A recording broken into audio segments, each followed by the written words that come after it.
நேயர்களுக்கு வணக்கம். பார்வைகள் நிகழ்ச்சியினூடாக கனகநாயகம் வேல்தஞ்சன் சந்திக்கின்றேன். இன்றைய பார்வைகள் நிகழ்ச்சியிலே நாங்கள் எடுத்துக்கொண்டிருக்கின்ற விடயம் தமிழ் தேசிய கூட்டமைப்புக்குள் தமிழரசு கட்சியின் ஆதிக்கம் என்பதாகும். நேயர்களும் கூட இந்த நிகழ்ச்சியோடு தொடர்பு கொண்டு இவ்விடயம் தொடர்பாக எங்களோடு கருத்துக்களை பகிர்ந்து கொள்ளலாம். பிரதி வெள்ளிக்கிழமை தோறும் இடம்பெறுகின்ற இந்த நிகழ்ச்சியிலே அந்த வாரத்திற்குரிய அல்லது சமகாலத்துக்குரிய முக்கியமான பேசுபொருள் ஒன்றை தெரிவு செய்து நாங்கள் நேயர்களினுடைய கருத்துக்களை நேரலையாக யாழ்ப்பாணத்திலிருந்து ஒளிபரப்பி வருகின்றோம். இன்றைய எங்கள் தலையங்கம் தொடர்பாக சில விடயங்களை வரலாற்றிலிருந்து சுருக்கமாக மீட்டு கொள்ள வேண்டிய தேவை இருக்கிறது. அந்த வகையிலே நேயர்களோடு சில வரலாற்று அம்சங்களை முதலிலே பகிர்ந்து கொள்ளலாம். ஒரு சில நிமிடங்களிலே இந்த அறிமுகம் நிறைவு பெற்றதும் நேயர்கள் எங்களோடு தொடர்பு கொள்ள முடியும். இலங்கை தமிழ் காங்கிரஸ் கட்சி என்பது 1944 ஜி பொன்னம்பலம் அவர்களால் உருவாக்கப்பட்டது. இலங்கை தமிழ் காங்கிரஸ் கட்சியின் உடனடி நோக்கம் அக்காலத்தில் அன்றைய பிரித்தானிய ஆளுநராக இருந்த சோல்பரி பிரபு அவர்களிடம் ஜனநாயக பிரதிநிதித்துவத்தில் 50க்கு 50 என்பதை வலியுறுத்தி பெறுவதாக இருந்தது. இதனையே உடனடி நோக்கமாக ஜி பொன்னம்பலம் அவர்கள் கொண்டிருந்தார். இந்த 50க்கு 50 என்பது என்ன என்பது பற்றி சுருக்கமாக பார்த்தால், சிங்கள மக்களின் ஜனநாயக பிரதிநிதிகள் 50% ஏனைய சிறுபான்மை பிரதிநிதிகள் 50% இருக்கக்கூடியவாறு அரசியல் யாப்பு சட்டங்களில் இடமளித்தல் என்பதை சோல்பரி அவர்களிடம் வலியுறுத்தி பெறுவதே திரு பொன்னம்பலம் அவர்களுடைய நோக்கமாக இருந்தது. ஆனால் 50க்கு 50 எனும் பொன்னம்பல கோரிக்கையை சோல்பரி பிரபு அவர்கள் மொக்கரி ஆஃப் டெமோக்ரசி, அதாவது ஜனநாயக கேலிப்படுத்தல் என்று கூறி நிராகரித்தார்.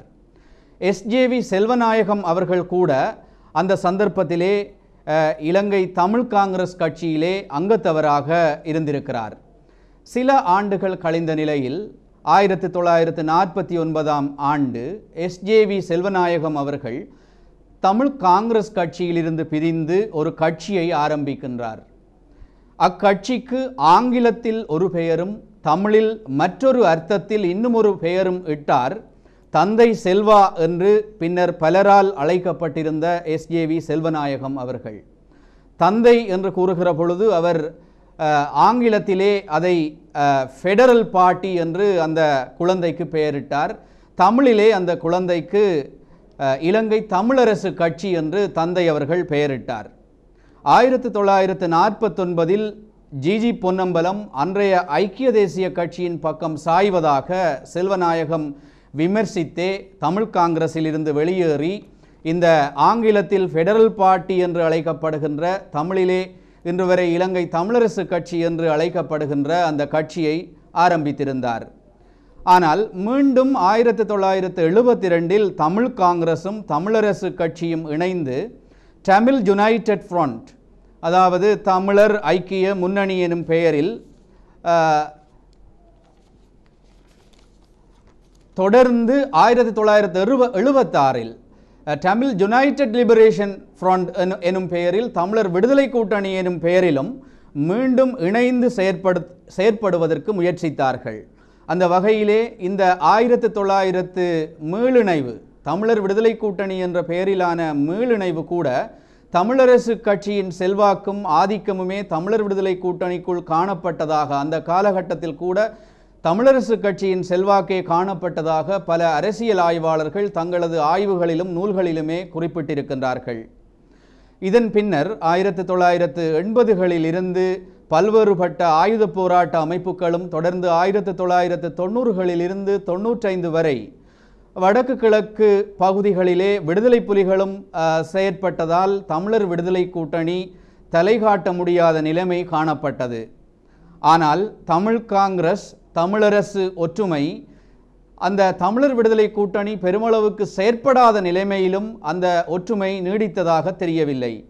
ஜி பொன்னம்பலம் அவர்களின் மறைவுக்கு பின்னர் அவரது மகன் குமார் பொன்னம்பலம் அவர்களும் பேரனார் கஜேந்திரகுமார் பொன்னம்பலம் அவர்களும் அகில இலங்கை தமிழ் காங்கிரஸை தொடர்ந்து பேணவே முற்பட்டிருந்தார்கள்.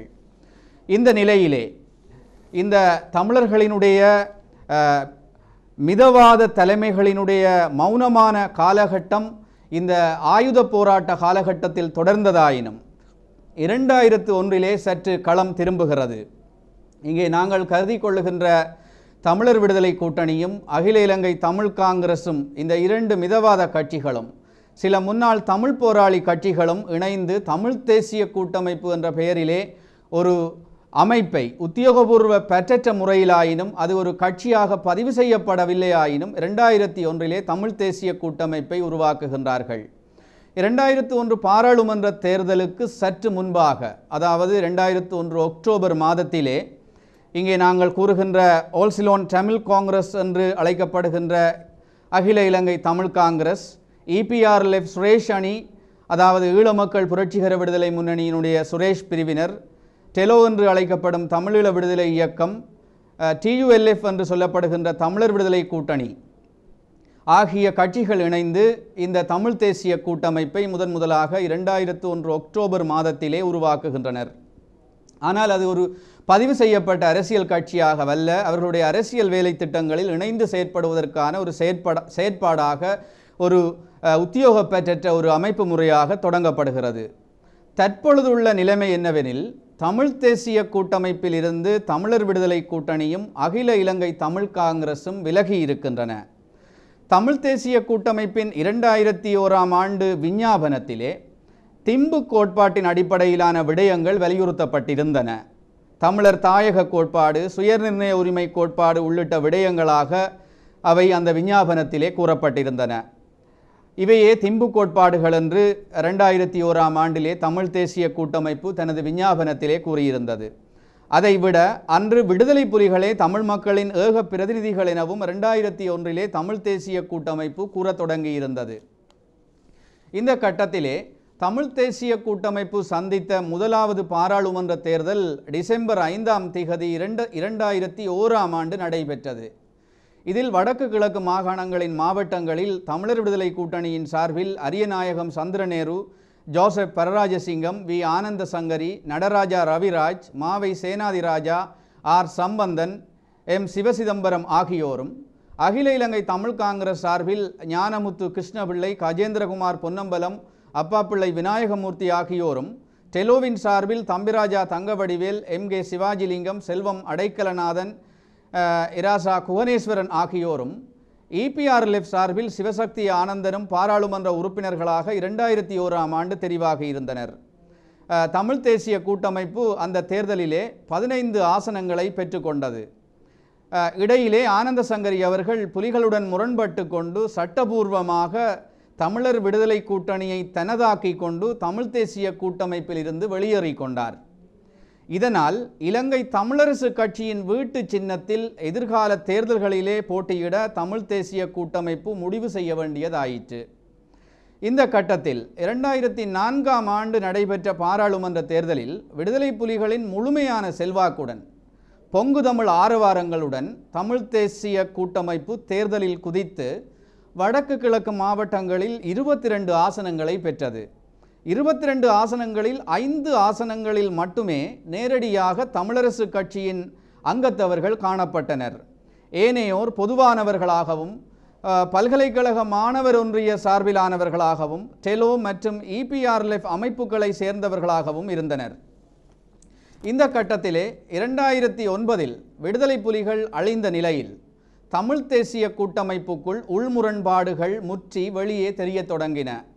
விடுதலை புலிகளுக்கு ஈடாக தங்களால் அரசியல் பேரம் பேச முடியும் என்று தமிழரசு கட்சியினர் பிரசார அலைகளை மக்கள் மத்தியில் வீசினர். அதேவேளை தமிழ் தேசிய கூட்டமைப்பை ஒரு தனியான அரசியல் கட்சியாக பதிவு செய்ய வேண்டும் என்று EPRLF சுரேஷ் பிரேமச்சந்திரன் போன்றவர்கள் வலியுறுத்த தொடங்கினர். 2010 ஆண்டு பாராளுமன்ற தேர்தலில் தமிழரசு கட்சியின் சார்பிலே பல புதிய முகங்கள் அறிமுகமாகின. அந்த கட்சியினுடைய சார்பிலே, தமிழரசு கட்சியின் சார்பிலே ஆர் சம்பந்தன், மாவை சேனாதிராஜா, புதிய முகமாக உதயன் பத்திரிகையினுடைய முதலீட்டாளராகவும் பொறுப்பாளராகவும் இருக்கின்ற சரவணபவான் அவர்கள், அரியநேத்திரன், செல்வராஜா, ஸ்ரீதரன், சுமந்திரன் ஆகியோர் தெரிவாகினர். EPRLவின் சார்பிலே சுரேஷ் பிரேமச்சந்திரன், சிவசக்தி ஆனந்தன் ஆகியோரும், டெலோ சார்பில் செல்வம் அடைக்கலநாதன், வினோ நோகராதலிங்கம் ஆகியோரும் தெரிவாகினர். அப்பாப்பிள்ளை விநாயகமூர்த்தியும் 2010 தேர்தலிலே பாராளுமன்ற உறுப்பினராகினார். இந்த கட்டத்திலே இப்பொழுது இறுதியாக கிழக்கு மாகாணத்திலே தமிழரசு கட்சியின் மாநாடு நடைபெற்றது. கிழக்கு மாகாண சபை தேர்தல் பிரசாரங்களும் பின்னர் நடைபெற்றன. கிழக்கு மாகாண சபை தேர்தல் பிரசாரங்களிலே குறிப்பாக தமிழ் தேசிய கூட்டமைப்பிற்குள் தமிழரசு கட்சியின் ஆதிக்கம் ஏனைய அரசியல் அணிகளை ஒதுக்கி தள்ளுவதாக அமைகிறதா எனும் விமர்சனங்கள் எழுந்துள்ளன. அத்துடன் 2010 தேர்தல் பேரம்பேசலிலே தமிழ் தேசிய கூட்டமைப்புக்குள் ஏற்பட்ட உள்முரண்பாட்டினால் தமிழ் காங்கிரஸ் விலகிச் சென்று ஏனைய சிலருடன் இணைந்து Tamil national peoples front Tamil தேசிய மக்கள் முன்னணியை உருவாக்கினர். இவ்வாறாக இந்த உள்முரண்பாடுகளின் கதை பலமாக தொடர்கிறது. இந்த கட்டத்திலே தமிழரசு கட்சியின் ஆதிக்கம் எந்த அளவுக்கு தமிழ் தேசிய கூட்டமைப்பை வாழவிடும் என்ற கேள்வி எழுகிறது. நான் நினைக்கிறேன் இந்த நேரத்திலே ஒரு நேயர் தொடர்பிலே இருக்கிறார். வணக்கம் நேயரே. வணக்கம். ரவி. கூறுங்கள் ஐயா. நான் நீங்க முந்தி கூறினதுல செவிகளை புல போல கிடக்கு அல்லது சின்ன மாற்றங்கள் சொல்லலாமா என்று கேட்கிறேன். நீங்கள் அந்த கருத்துக்களை கூறலாம். பிழைகள் இருந்தால் திருத்தலாம். 1947-48 ஆண்டு நடந்த தேர்தலில் 101 அங்கத்தவர்கள் லங்க பாராளுமன்றத்தில் இருக்க வேணும். அதிலே 6 பேர் கவர்னரால நியமிக்கப்படுறதும் பிரதமரின் சிபாரிசுல மிச்சம் 95 பேர் மக்களால் தெரிவு செய்யப்படுற. அந்த நேரம் யுஎன்பி கட்சி அறுதி பெரும்பான்மை எடுக்கவில்லை. சுயேட்சையா கேட்டவர்கள் தான் கூட வந்தார்கள். அந்த நேரம் ஜிஜி பொன்னம்பலம் எதிர்கட்சி என்னம்பெறா கொல்வினாரி சில்வா பீட்டர் கெனமன் ஆக்களோட சேர்ந்து ஸ்ரீ நிசங்கா வீட்டில ஒரு எதிர்கட்சி அரசாங்கத்தை அமைப்போம் என்று முயற்சியில் நடந்தது. அந்த கூட்டத்திலே அமர ஜிஜி பொன்னம்பலம் தான் தலைமை தாங்கியது. ஆனால் 2ஆம் உலக யுத்தத்தில் இவை அதாவது கம்யூனிஸ்ட் கட்சி இன்டெரக்டா ஆரம்பத்தில் ஹிட்லரை ஆதரிச்ச வேற முரண்பாடுகளும் டாக்சிக்கும் ஸ்டாலின் முரண்பாடுகளால இது கம்யூனிஸ்ட் கட்சியும் சமசமாஜ கட்சியும் விட்டு கொடுக்காமல் ஒன்று மன்னிப்பு கேட்கவனும் ஒரு கட்சி இருந்தா பீட்டர் கெனமனுக்கு இதுல போடக்கூடாது, மந்திரி சபையில போடக்கூடாது, அப்படி ஒரு அரசாங்கம் அமைச்சால் என்று கொள்வினார் சில்வா சண்டை பிடிச்சது காரணமாக ஒரு எதிர்கட்சி அரசாங்கம் அந்த நேரம் துவங்கவில்லை. பிறகு டிஎஸ் வேறு ஆக்களை சேர்த்து அரசாங்கத்தை துவக்கினார். ஆனால் தமிழ் காங்கிரஸ் உடனே சேரவில்லை. பின்பு தமிழ் காங்கிரஸ் சேர வேணும் என்ற இதில் முழு மூச்சா நின்றவர்களில் திரு எஸ்.ஏ.வி. செல்வநாயகம் ஒரு ஆள் யுஎன்பியில, அதாவது தமிழ் காங்கிரஸ் பொலிட் பியூரோ மீட்டிங்ல தமிழ் காங்கிரஸ் யுஎன்பியோட சேர வேணும் என்று வற்புறுத்தியவர் எஸ்.ஏ.வி. செல்வநாயகம். அதன் பிறகு முத்தவழியிலே கூட்டம் நடந்தது. அதிலே கூட்டத்திலே தமிழ் காங்கிரஸ் யுஎன்பியோட சேர்ந்து அரசாங்கத்தில் சேர வேணும் என்று இத பிரேரணையை ப்ரொபோஸ் பண்ணவர் எஸ்.ஏ.வி. செல்வநாயகம். அது நீங்கள் ஒப்சர்வர் பேப்பர் மற்ற இதுவெல்லாம் பார்க்கலாம் வேணுமென்றா இதுல. ஆனால் அந்த நேரம் எதிர்த்தவர் 2 பேர் தமிழ் காங்கிரஸ்ல. அந்த நேரம் செனேட்டராக இருந்த டாக்டர் இ.எம்.வி. நாகநாதன், அவர் பொது காரியதரிசியா இருந்தவர் தமிழ் காங்கிரஸ்ல. பின்பு நல்லூர் எம்பியாயும் இருந்தவர் காலஞ்சென்ற. மற்ற பரமசிவம் என்ற சாவச்சேரி ஒரு டாக்டர். 2 பேரும் தான் தமிழ் காங்கிரஸ் யுஎன்பியோட இணையக்கூடாது என்று எதிர்த்தவர்கள். ஆனா 2 பேரும் 2 பகுதியின் பிறகு அதை எதிர்த்த கட்சி கூட தீர்மானிச்சது. அதே நேரத்திலே கை உயர்த்த சொல்லி முத்தவழி மைதானத்திலே ஜிஜி பொன்னம்பலம் கேட்ட போது மேடையில இருந்த சகலரும் உயர்த்தினவர் டாக்டர் இ.எம்.வி. நாகநாதனும் மற்ற டாக்டர் பரமசிவமும் அவர்கள் உயர்த்தவில்லை. அதே நேரத்தில் எதிர்ப்பு உயர்த்த சொன்ன இடத்திலே அந்த நேரம் இருந்த இடதுசாரி கட்சியான சமசமாஜ கம்யூனிஸ்ட் கட்சியிலே கூட்டத்து போனவே எதிர்த்த கையுயர்த்த அவைக்கு அடி விழுந்தது. அது உண்மை. அது சும்மா நிக்கிறவ அடிச்சவ அது அந்த நேரம் ட்ரெண்ட். ஆனா பிறகு லங்க பிரஜா உரிமை சட்டம் வந்தது. அந்த சட்டத்தை ஜிஜி பொன்னம்பலமும் திரு செல்வநாயகமும் எதிர்த்து வாக்களித்தவர்கள். ஐயா, இடையிலே ஒரு கேள்வி உங்களிடம். நீங்கள் கூறுகிறீர்கள் அந்த எதிர்க்கட்சிகளின் கூட்டு ஆட்சி ஒன்றை அந்த நேரம் அமைக்க முடியாமல் போன பொழுது ஜிஜி பொன்னம்பலம் அவர்களோடு எஸ்ஜேவி செல்வநாயகம் அவர்களும் இணைந்தே அன்றைய ஐக்கிய தேசிய கட்சியை ஆதரிப்பதற்கு சம்மதித்திருந்தார்கள் என்று. இந்த கட்டத்திலே பின்னர் ஏன் எஸ்ஜேவி செல்வநாயகத்தின் அணியினர் ஜிஜி பொன்னம்பலம் மீது ஐக்கிய தேசிய கட்சியின் சார்பாக அவர் செயற்பட தொடங்கி இருக்கிறார், ஐக்கிய தேசிய கட்சியை ஆதரிக்கிறார் என்ற வகையிலே விமர்சனங்களை முன்வைத்து அரசியல் செய்ய தொடங்கியமைக்கான காரணம் என்னவென்று நினைக்கிறீர்கள்? 1948 49 துவக்கம் வரைக்கும் ஐக்கிய தேசிய கட்சியில் அரசாங்க பக்க சீட்ல தான் இருந்தவர் செல்வநாயகம் இருந்தது. அப்புறம் அதிலே லங்க பிரஜா உரிமை சட்டம், அதாவது மலைய மக்களுக்கு பிரஜா உரிமை இல்லாத சட்டம் வந்த போது எஸ்ஏவி செல்வநாயகம் ஜிஜி பொன்னம்பலம் எல்லாரும் எதிர்த்தவர்கள். அதனை கட்சியின் சார்பாக எஸ்ஏவி செல்வநாயகம் பேசுறதுக்கு சந்தர்ப்பம் கொடுத்த ஒரு ஆள் தான் பேசலாம் என்று செல்வநாயகம் அதை எதிர்த்து பேசினது. ஜிஜி பொன்னம்பலம் வாக்களிச்சது. கமிட்டி ஸ்டேட் டிஸ்கஷன்ல ஜிஜி பொன்னம்பலம் கொடுக்க எடுத்தது புலி என்று வாதிட்டது 3வது ரீடிங்ல. அது நடந்தது. பின்பு 49 பிரஜா உரிமை இல்லாமல் போன மக்களுக்கு பிரஜா உரிமை ஏதோ விதத்துல பெற வேணும் என்று நேரு காலஞ்சென்ற ஜவஹர்லால் நேரு அவர்களோட இடையில் கதைச்சு நேருக்கும் டிஎஸ்என் நாயக்காக்கும் இடையிலே நடந்த ஒப்பந்தத்துல இன்ன பீரியட்ல உள்ளவர்கள் பிரஜா உரிமை ஆகலாம் என்ற ஒரு இது. அதுதான் இந்தியா பாகிஸ்தானி ஆக்ட். அந்த பிரஜா உரிமை இந்தியா பாகிஸ்தானி பிரஜா உரிமை சட்டத்தை ஜிஜி பொன்னம்பலம் ஆதரிச்ச அந்த நேரம் இத்தனை வருஷத்துக்குள்ளே ஆக்கள் அப்ளிகேஷன் போட வேணும் என்று இருந்தது. அப்படி அப்ளிகேஷன் போட்டு அவளுடைய பரம்பரையா இருந்தது என்று கொஞ்ச காலம் இருந்ததுண்டா அவைக்கு பிரஜா உரிமை கிடைக்கும் என்று சொல்லப்பட்டது. அந்த நேரம் இடதுசாரி கட்சிகளும் மலைய கட்சிகள் அப்ப 8 எம்பிமா இருந்த அவர்களும் எதிர்த்தார்கள். செல்வநாயகம் எதிர்த்தார். ஆனா ஜிஜி பொன்னம்பலம் வாதிட்டார், இந்த நேரம் நாங்க ஒருவருக்கும் பிரஜா உரிமை இல்லை, இந்த நேரம் நாங்கள் இதற்கு ஆதரிப்போம், பிறகு மீதியாக்க நாடற்றவைய பிரஜா உரிமை ஆக்குவோம் என்று. ஆனா இவை செல்வநாயகம் உள் முரண்பாடு உள்ளுக்குள்ள ஏதோ ஒன்று இருந்தவரையால் அவர் எதிர்த்து விட்டு விலகினார். அதுதான் நடந்தது. அதே சட்டத்திலே எத்தனையோ பேருக்கு பிரஜா உரிமை கிடைச்சிருக்கும். ஆனால் கடைசி வரைக்கும் போடக்கூடாது, போம் ரப்பக்கூடாது என்று நின்றார்கள்.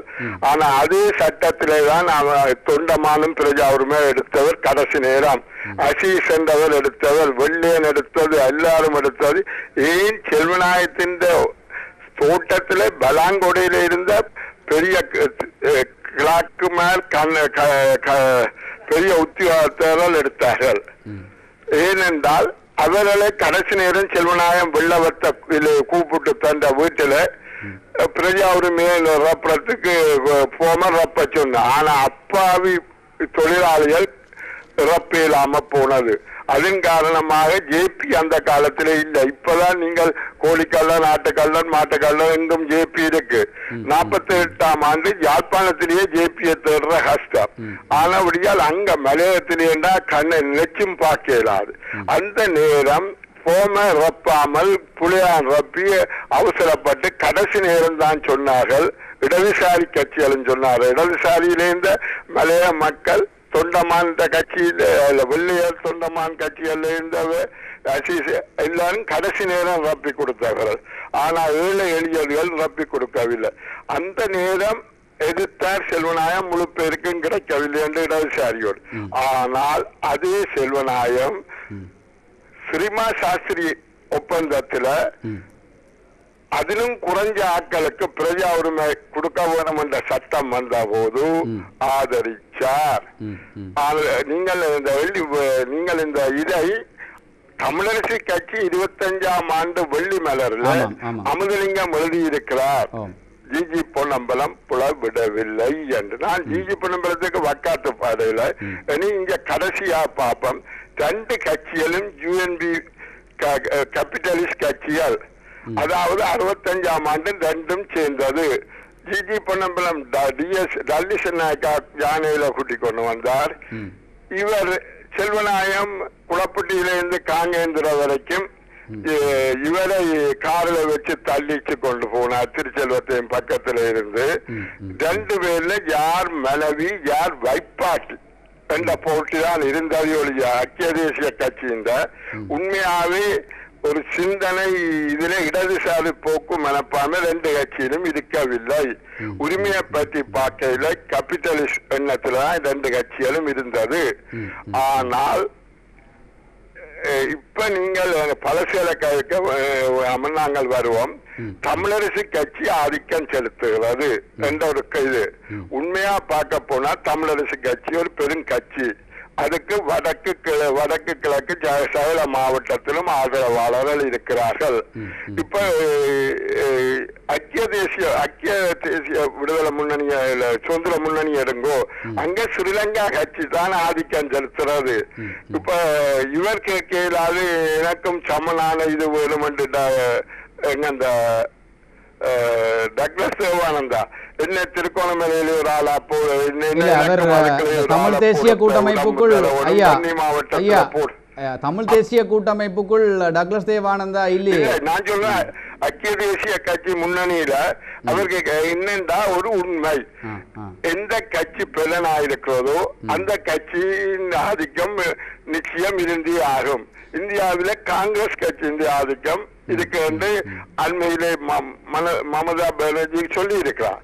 தமிழரசு கட்சியின் ஆதிக்கம் இருக்குன்றது உண்மையாக இருக்கும். ஏனென்றால் அவர்களுக்கு வடக்கு கிழக்கு மாகாணத்துல எல்லா மாவட்டத்திலும் ஆட்கள் இருக்கின்றன. தமிழரசு கட்சியினுடைய ஆதிக்கம் தமிழ் மக்கள் மத்தியிலே தொடர்ந்து வருகிறது என்ற உங்களுடைய கூற்றிலிருந்து ஒரு வினா எழுகிறது. தமிழரசு கட்சி கூறுகின்ற அரசியல் இலக்குகளும் அவர்களுடைய நடைமுறையும் மக்களை பொறுத்தவரையிலே நீண்டகால நோக்கிலே கடந்த வரலாற்றையும் பார்க்கின்ற பொழுது நன்மை அளிப்பதாக, தமிழ் மக்களின் உரிமை பிரச்சனைகளிலே எவ்வளவு தூரம் நன்மை அளிக்கும் என்று நீங்கள் எதிர்பார்க்கின்றீர்கள்? உண்மையான எந்த கருத்தின்படி ஒரு சொல்லுவாரு, குழம்புக்குள்ள இருக்கிற மீன் என்று, குழம்பு சுடுவது என்று நெருப்புக்குள்ள விழக்கூடாதுன்றதுதான் தமிழ் மக்களுடைய கருத்து. தமிழ் மக்கள் தமிழரசு கட்சியை 100க்கு 100 ஏற்கவில்லை. ஆனால் அதுக்காக மாற்றி இதுக்கு நெருப்புக்குள்ள விழுந்து பொசுங்கி போகக்கூடாதுன்றதான் அவருடைய இது. அதாவது இன்றைக்கு நீங்க சொல்லலாம் மைந்தா என்ன செய்கிறார் என்று. ஆனா ஒரு உண்மை என்ன, மைந்தா என்ன செய்கிறார் என்றதை பற்றி சுருக்கமா சொன்ன போனா, போரிலே வென்றா சரித்திரம், உங்களிடம் ஒரு கேள்வி. தமிழரசு கட்சி 1949 அல்லது 50களில் இருந்து இன்று வரை தமிழர்களுக்காக அரசியல் பொருளாதார பக்கங்களில் சாதித்தவை எவை என்று சிலவற்றை கூற முடியுமா? தமிழரசு கட்சி ஒன்றை ஸ்தாபிக்குது சொல்லிக்கொண்டே இருக்கிறது. அதுதான் பிறனானது. அதாவது எங்களுடைய பிரதேசம் பாதுகாக்கப்பட வேணும் என்று. ஆனா அவையால அதை பெருசா சாதிக்க இயலாம போனது. ஏனென்றால் சிங்கள பேரினவாதம் ஒரு பயங்கர பூதம். அது தமிழ் பிரதேசங்களில் லங்கையில தனிய சிங்கள பௌத்த பேரினவாத நாடு என்று அமைக்க வேணும் என்ற ஒரு பெரிய குறிக்கோளோட இருக்கு. ஆனவழியா அந்த வீட்டை குறைக்கிறதுக்கு உதவுவதொழியா தமிழரசு கட்சியால் நிப்பாட்ட இயலும் என்று நான் சொல்லல. அதாவது சுனாமி மாதிரி சிங்கள பேரினவாதம் இன்றைக்கு ஆக்கள் நீங்கள் சொல்லுகின்ற இவ்வாறான ஒரு அரசியல் யதார்த்த சூழலில் உள்நாட்டிலும் சரி, பிராந்தியத்திலும் சரி, சர்வதேச அளவிலும் சரி, தமிழரசு கட்சியினால் என்ன அரசியல் யுக்திகளை வகுத்து தமிழரை காப்பாற்ற முடியும் என்று நினைக்கின்றீர்கள்? தமிழரசு கட்சி உண்மையா பார்க்க போனா அவர்கள ஒரு சின்ன பகுதியிலிருந்து சிந்திக்கிறோம். அவர்களுடைய சிந்தனை, அவர்களுடைய மக்கள் மத்தியில நடமாட்டங்கள் மிகவும் குறைவு. அதுவும் ஒரு பெரிய தாக்கத்தை தமிழ் மக்களுக்கு ஏற்படுத்தியிருக்கு. உதாரணத்துக்கு சொன்னா, இந்த இலங்கை இந்த புலியந்த கடைசி யுத்தத்துக்கு முதலே இவர்கள் டெல்லிக்கு போக அங்க டெல்லியில சொல்லிட்டார்கள் 5-6 மாதத்துக்கு முந்தி நாங்க புலியை அழிக்கிறதுக்கு இது செய்கிறோம், நீங்கள் வாயை மூடிக்கொண்டு இருங்க ஒன்று. அதுக்கு பிறகு சொல்லுங்கள் சொல்லுங்கள். அதுக்கு பிறகு இங்க பத்திரிகைகள் உள்நாட்டு பத்திரிகைகள் போடுறது சம்பந்தர் இந்தியா சென்றார், மாவை இந்தியா சென்றார், அடைக்கலநாதன் இந்தியா சென்றார். உண்மை நிலைமை என்னென்றா சனம் நிற்கும் இந்தியாவிலே தமிழருடைய பிரச்சனை கலைக்க போறான். உண்மையாக அவருடைய அடுத்த வீடு இந்தியா, அவர்களுடைய குடியிருந்த இடம் இந்தியா. ஆனா இந்த பத்திரிகை உள்ளதை போடவில்லை. சம்பந்தன் வீடு சென்றார், மாவை வீடு சென்றார் என்று போட்டிருந்தா மக்களுக்கு கொஞ்சம் தெளிவு வரும். ஆனா இந்த பத்திரிகைகளும் சிலரை ஒழிச்சு பறிச்சு எதுவும் நடக்கல. உண்மையா பார்க்க போனா வேறு ஒரு சக்தி தமிழருக்கு செய்ய இப்ப இல்லாதபடியா இப்போ உங்களிடம் ஒரு கேள்வி. தமிழரசு கட்சி இந்தியாவினுடைய ராஜதந்திரிகள் இராணுவ வல்லுநர்கள் ஊடாக புலிகள் திட்டவட்டமாக அழிக்கப்பட இருக்கிறார்கள் என்பதை முன்கூட்டியே தெரிந்திருந்தும் அது பற்றிய வெளிப்படுத்தல்களை ஏன் முன்கூட்டியே தமிழரசு கட்சியினாலோ எங்களுடைய ஊடகங்களினாலோ செய்ய முடியாமல் போனது? ஐயா, 1979 ஆண்டு ஜெயா ஜெயவர்த்தனா 79 நினைக்கிறேன், ஜெயா ஜெயவர்த்தனா கூப்பிட்டு இப்ப அமுதலிங்கத்தை பலர் சொல்லுவாரு. நான் என்ன பொறுத்தவரையில அவரை நான் பெருசா சொல்ல மாட்டேன். கூப்பிட்டு பயங்கரவாத தடை சட்டத்தை ஆதரி என்று கேட்டவர். அமுதலிங்கம் ஜெயாருக்கு கொடுத்த வாக்கு நான் ஆதரிக்கிறா பெரிய பிரச்சனை. ஆனால் வாக்களிப்பிலே பாராளுமன்றத்திலே அந்த சட்டம் வந்த போது தமிழரசு கூட்டணியில் இருந்த 16 பேரும் வாக்களிப்பு நேரம் நிற்கவில்லை. இவர்கள் உண்மையாவே விருப்பப்பட்டவர்கள் அல்ல. அந்த நேரம் ஜெயா ஜெயவர்த்தனா அமுதலிங்கத்தை கூறினது, நீ இதை ஆதரிச்சு இந்த பெரியந்த ஆயுதம் தூக்குற உனக்கும் ஆபத்து என்று. அமுதலிங்கம் அந்த கள்ள யோசனையிலே ஆதரிக்கவில்லை. சம்பந்தன் ஒரு காலமும் தமிழரையோ விடுதலை புலியோ ஆதரிச்ச ஆள் இல்லை. மாவை சேனாதி கூடி விடுதலை புலிய ஆதரிச்ச ஆள் இல்லை, சும்மா மேடையில சொல்லுவார். ஆனா மாவை சேனாதிராயாக்கு விடுதலை புலி மேல சாகும் வரைக்கும் கருணை இருக்க வேணும் ஐயா. ஏனென்றா உங்களுக்கு தெரியும், போனதுக்கு முந்தின பாராளுமன்ற தேர்தல்ல தமிழ் யாழ் மாவட்ட தேர்தல் மாவட்டத்தின் தலைமை வேட்பாளராக மாவ சேனாதிராயா இருந்தவர். உண்மையாவே தேர்தல்ல தோத்து போட்டார். அவர் அந்த 7 அங்கத்தவரிலையும் 8 பேர்ல 7 அங்கத்தவர்ல வரவில்லை. அவர் இந்த கையாக்கள் வெளியாளி ஓடி போய் குளறி அழுது மரியாதை என்று குளறி இளம்பரதியை அப்ரோச் பண்ணி இளம்பரதி தமிழ்ச்செல்வனை கேட்டு தமிழ்ச்செல்வன் திருப்பி இளம்பரதியிட்ட சொல்லி, அப்ப உங்களுக்கு தேர்தல் முறைகளை பற்றி சொல்றேன்டா, அந்த சனம் பங்கிட்டு எவ்வளவு கட்சிக்கு வருகிறோன்னே அதை 3/4 காத்து போயிடும் 2 அங்க பிறகு அந்த அதாவது விருப்பு வாக்குன்றது நம்பிக்கை உள்ள ஆட்களைத்தான் அந்த கட்சி தலைமையிடம் வைக்கும். அங்க புலியெல்லாம் வச்சது. பிறகு ஜி.ஏ. பத்மநாதனை பிடிச்சு தில்லுமுள்ளு செய்து அந்த யாரை இவர் மாவச்சேனாதிராயாவை எம்பி ஆக்கினார். அதுக்கு அவர் கடமைப்படும். அது அந்த தேர்தலில் நடந்த அடுத்த தேர்தல்ல இபிடிபியில 3ஆவதா வந்தவர் சீவரட்னம். அவர் புரட்சன் அமைப்பாளராக மன்னாரில் இருந்தவர். பிறகு இபிஆர்ல வரதரணியில இருந்தவர். அவரே இல்லை வாழ்ந்ததை விரும்பாத டக்ளஸ் தேவானந்தா அவரும் கணேச பிடிச்சு இந்த தில்லுமுள்ளு செய்து அவரை சீவரட்னம் என்று பணம்பொருள் இருக்கிறவரே 5ஆவதா ஆக்கிறார். இதுதான் இந்த ஜனநாயகம் என்று சொல்றாய்யா. ஆமையா, நன்றி நன்றி நன்றி. நாங்கள் தமிழ் தேசிய கூட்டமைப்புக்குள் தமிழரசு கட்சியின் ஆதிக்கம் பற்றிய ஒரு தலையங்கத்திலே இன்றைய இந்த பார்வைகள் நிகழ்ச்சியிலே நேர்களுடைய கருத்துக்களை கேட்டுக்கொண்டிருக்கிறோம். அந்த வகையிலே நாங்கள் இப்பொழுது ஒரு வர்த்தக விளம்பர இடைவேளைக்கு சென்று நிகழ்ச்சிக்கு திரும்பலாம்.